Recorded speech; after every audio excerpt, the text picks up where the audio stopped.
കേരള സർവകലാശാലയിൽ വിസിയെ വെല്ലുവിളിച്ച് രജിസ്ട്രാർ ഓഫീസിൽ പ്രവേശിക്കരുതെന്ന നിർദ്ദേശം തള്ളി അനിൽകുമാർ. രജിസ്ട്രാർ ഓഫീസിൽ പ്രവേശിച്ചു. രജിസ്ട്രാറെ തടയണമെന്ന വിസിയുടെ നിർദ്ദേശം നടപ്പായില്ല.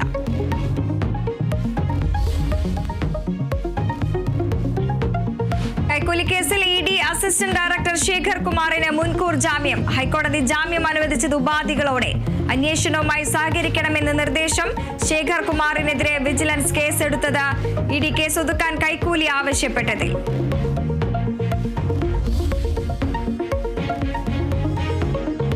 അടിയന്തരാവസ്ഥയ്ക്കും നെഹ്റു കുടുംബത്തിനുമെതിരെ രൂക്ഷ വിമർശനവുമായി ശശി തരൂർ. അടിയന്തരാവസ്ഥ ചരിത്രത്തിലെ ഇരുണ്ട അധ്യായം. കർക്കശ നടപടികൾക്ക് നിർബന്ധം പിടിച്ചത് പ്രധാനമന്ത്രി ഇന്ദിരാഗാന്ധി. സഞ്ജയ് ഗാന്ധിയുടെ നേതൃത്വത്തിൽ നടന്നത് കൊടും ക്രൂരത എന്നും തരൂർ. വിമർശനം ഓൺലൈൻ മാധ്യമത്തിൽ എഴുതിയ ലേഖനത്തിൽ.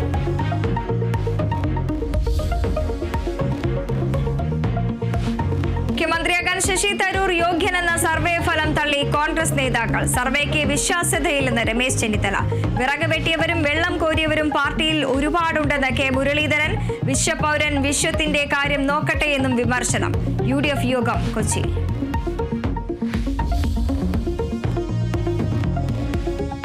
തിരുവനന്തപുരത്ത് വൻ ലഹരി വേട്ട. കല്ലമ്പലത്ത് നിന്ന് 5 കോടിയോളം രൂപയുടെ MDMA പിടികൂടി. 4 പേർ പിടിയിൽ. കോയമ്പത്തൂരിൽ 235 കിലോ കഞ്ചാവ് പിടികൂടി. പിടികൂടിയത് കേരളത്തിലേക്കുള്ള കഞ്ചാവ്.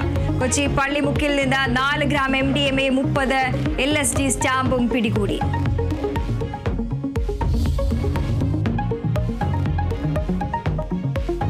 കോഴിക്കോട് കക്കാടംപൊയിലിൽ വീണ്ടും കാട്ടാന ആക്രമണം. ആക്രമിക്കപ്പെട്ടത് വൃദ്ധ ദമ്പതികൾ താമസിക്കുന്ന വീട്. കഴിഞ്ഞ ദിവസം കാട്ടാന വീട്ടുമുറ്റത്തെ ജീപ്പ് മറിച്ചിട്ടിരുന്നുവെന്ന് നാട്ടുകാർ.